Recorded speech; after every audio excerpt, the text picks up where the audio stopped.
طبعا لو قلت لك ان احنا كان عندنا كهرباء في مصر زمان، يعني اقصد مصر القديمة في التاريخ القديم، اكيد كمان كان عندهم كهرباء. مش بس الكهرباء هي العامل المشترك بين الحضارة المصرية القديمة والحضارات التانية، لا، في حاجات كتيرة جدا مشتركة بينا.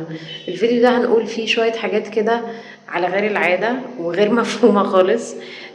ليه لقينا حاجات مشتركة جدا بين حضارات زي مصر مثلا، وحاجات من المايا زي حاجات في الهند وحاجات في أمريكا الوسطى. حتت بعيد جدا عن بعضها وفي فرق زمني بينهم. هنلاقي حاجات مشتركة وحاجات منتشرة في كل الحضارات القديمة، وواضح ان هي كانت نوع من العلوم المعروفة في الأزمنة السحيقة والأزمنة القديمة. وممكن يكون تفسير ده ان احنا كان عندنا حضارة واحدة هي المصدر بتاع كل الحضارات. ممكن تكون حضارة مصر، ممكن تكون حضارة شملت كل الحضارات دي، وممكن تكون كل الحضارات القديمة كانت متصلة ببعض، يعني connected. وده ممكن يكون اي حاجة من الحاجات دي، ممكن يكون سبب تاني خالص.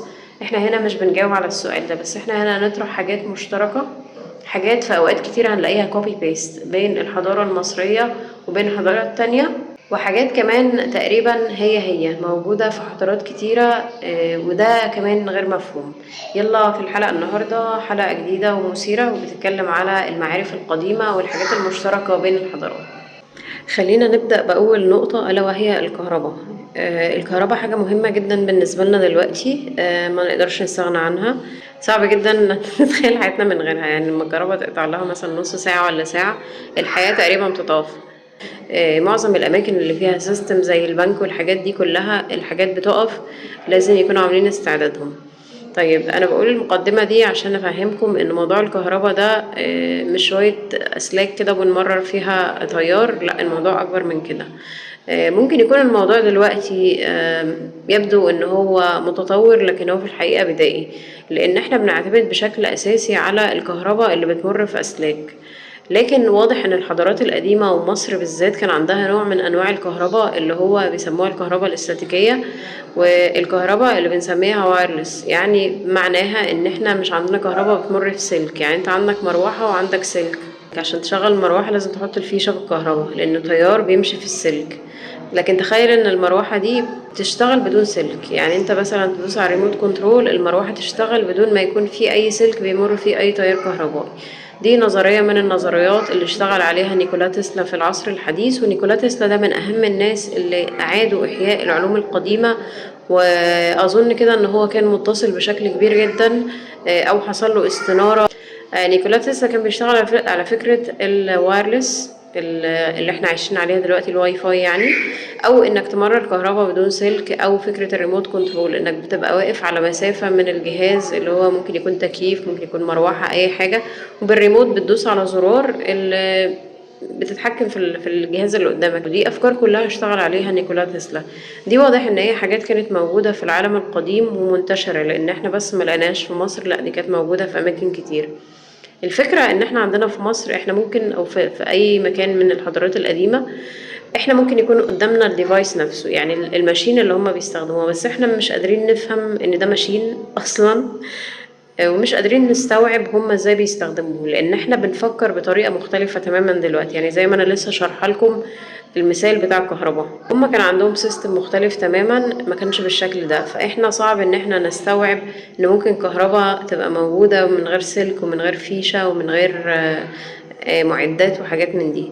من الحاجات اللي دايما بتساءل لما بشوفها كمية الفازات او بيسموها جارز، يعني حاجات زي البرطمانات كده بس مصنوعة من أواني مختلفة. وهنا أنا ما بتكلمش على الأواني الكانوبية بتاعة الأحشاء، بس هتلاقوا عندنا كمية فازات، يعني لو احنا داخلين بيها مشروع مش هنعمل هذا العدد من الفازات. فده بيبقى مش مفهوم بالنسبة لي، ليه هذا الكم، خاصة مع مجموعة زي زوسر مثلا. مش ببقى فاهمة خالص ليه هذا الكم. يعني زوسر مثلا في كوريدور واحد لقينا 40,000 فازة بأشكال مختلفة، في شوية منهم اطباق بس الأكثرية يعني فازات أشكال مختلفة بقى ومواد مختلفة ومش عارف ايه. بس احنا مش فاهمين ايه سبب ان احنا عملنا هذا الكم من الجارز او الفازات. لو لفيتوا في اي متحف له علاقة بمصر او حتى سيكشن مصري في متحف بره، هتلاقوا فازات برضو احجام مختلفة، انواع حجارة مختلفة، اشكال مختلفة، بس هي الفكرة دايما هي فكرة الفازة. طب هل ده كله كان ديكور مثلا؟ طبعًا في شوية حاجات بنبقى معروف إن هي كانت بتستخدم في الإضاءة، زي مثلًا حاجات لقيناها في مجموعة توت عنخ آمون، هتلاقوا حاجات كده موجودة لسه في المتحف القديم ما اتنقلتش، أظن موجود دلوقتي في يويا وتويا برضه، هتلاقوا فازة مرسوم عليها من جوّه، هي معمولة من الألباستر وضخمة شوية، مرسوم عليها من جوّه بيقول لك إن كان بيحط فيها مصدر إضاءة جوّه، فمن كتر ما هو شفاف أنت من برّه بتشوف الرسمة اللي راسمينها جوّه. بغض النظر يعني هما ازاي رسموا جوه اصلا، وازاي حفروا الالباستر من جوه، ازاي عملوا شكله، وازاي ما اتكسرش منهم، ده مش موضوعنا. تقريبا في 1936 اكتشفنا حاجة وسميناها بطارية بغداد. بطارية بغداد دي عبارة عن فازة، الفازة دي موجود فيها 2 قضيب، واحد نحاس واحد حديد، ولما أعادوا استخدامها وحطوا لها محلول حمضي اشتغلت.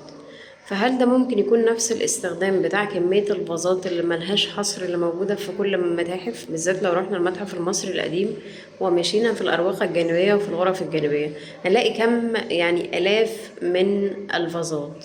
هل كل الفازات دي بتستخدم في الديكور؟ أنا مظنش. فده كان مثال حي لانه احنا لقينا لسه الحاجات موجودة جوه الاناء الفخاري ده. فهل ممكن نفس الاستخدام اللي نكون استخدمناه هل للفازات اللي أنا عندنا في أقدر مصر؟ أقول بشكل حاسم وبمنتهى الحزم والجدية إن إحنا كان عندنا كهرباء في مصر؟ طبعا أنا ما أقدرش أجاوب على هذا السؤال بنعم قاطعة، لأنه إحنا ما لقيناش أدلة بتقول إن إحنا عندنا كهرباء، بس إحنا لقينا أدلة بتقول إن إحنا عندنا أدوات متطورة جدا، ولازم يكون عندنا مصدر طاقة مستمر. مصدر الطاقة ده ممكن يكون كهرباء، ممكن يكون حاجة تاني، بس عندنا معدات بتقول إن إحنا دي حاجات مش يدوية. ده كان في مصدر، يا إما مصدر كهرباء، يا إما رياح، يا إما سولار انرجي، يا إما أي نوع من أنواع الطاقة المستدامة اللي إحنا كانت موجودة بشكل مستمر وبتشغل الأدوات دي. مثلا أكيد كان عندنا winch مثلا بيرفع الحجارة، يعني الأوناش اللي بترفع الحجارة بتاعة الأهرامات. الحجارة أو أعداد الحجارة مش كبيرة، لكن الحجم ضخم جدا، زي المبنى اللي قدام أبو الهول. بتوصل مثلا الحجر فيهم 450 طن القطعة الواحدة. فده مثلا لو 200,000 راجل حاولوا يشيلوها مش هيعرفوا يشيلوها.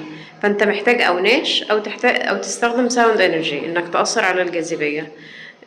زي ما كنا في فيديو قبل كده رحنا عند معبد الوادي اللي موجود خلف هرم خوفو، اللي هو كان حاجة من المجموعة الجنازية بتاعت خوفو، ولقينا آثار الأدوات، آثار قطع وآثار حاجات بسنون صغيرة، يعني كأنك بتستخدم منشار كهرباء اللي هو اللي على شكل دايرة ده، بيلف كده اهو وبيقطع.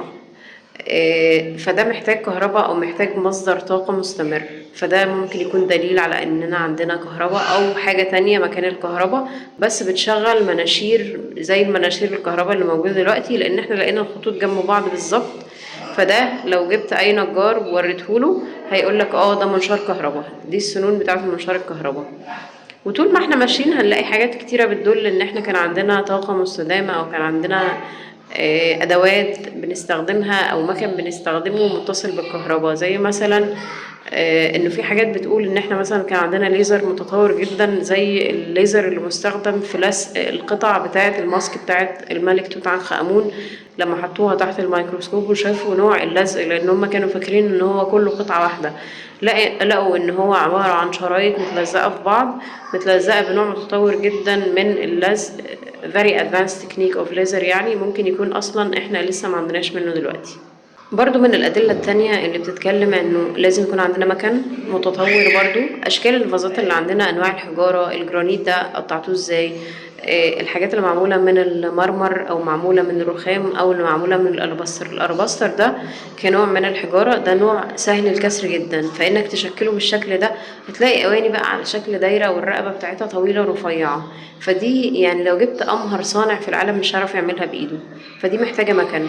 فالمكن ده كله كان شغال ازاي؟ فربما كان يكون شغال بالكهرباء. طيب خلينا ننقل من مصر ونشوف هل باقي الحضارات اللي موجودة سواء يعني في نفس الوقت مع مصر او بعد مصر حلت معضلة الكهرباء دي بان هي ما كانش عندها معدات متطورة مثلا. هنروح لمكان زي الهند عندهم حاجة اسمها الفيمانا ده اللي هو الحتة اللي من فوق في المعبد الهندوسي. اللي منكم دخل معبد هندوسي او راح الهند او زار اي بلد هندوسية هتلاقوا الحتة اللي فوق شكلها مثلث شبه الهرم، وده ممكن يكون برضو لقدسية شكل الهرم او للاسرار اللي هم يعرفوها احنا ما نعرفهاش. يعني العالم القديم كله مش الهند. مكتوب في ملحمة كبيرة اسمها باجباد جيتا، ده موجودة في الهند، زي ملحمة كده وأسطورة كبيرة زي إيزيس وأوزوريس استمرت معاهم آلاف السنين. طبعا مكتوبة بلغة قديمة مش مفهومة لمعظم الناس، فلازم تبقى دارس ومتخصص عشان تفهم وتفسر وتعرف تترجم هذا النص. الفيمانا دي عبارة عن حاجات موجودة في القمة بتاعة المعبد الهندوسي، ودي كانت بتنفصل عن الأرض وبترتفع في الهواء، وترتفع عاليا في الهواء بدون أي أسلاك طبعا، وكانت بتطير في الهواء. فدي أحد المعدات المتطورة جدا تكنولوجيا وكهرباء، ويقال إن هي ممكن يكون تعني نسميه الأطباق النجمية، اللي هو دايما يجيب لك على شكل دايرة. دي كانت شوية حاجات بسيطة من الحاجات اللي لقيناها مشتركة بين الحضارات المختلفة، وكمان رموز هنلاقيها شبه بعض بالظبط، ودي هنتكلم فيها في حلقة تانية أو حلقات تانية في الحاجات المشتركة بين الحضارات. أتمنى الحلقة تكون عجبتكم. احنا اتكلمنا بشكل مختصر عن حاجات معينة، ما دخلناش قوي في التفاصيل. شكرا.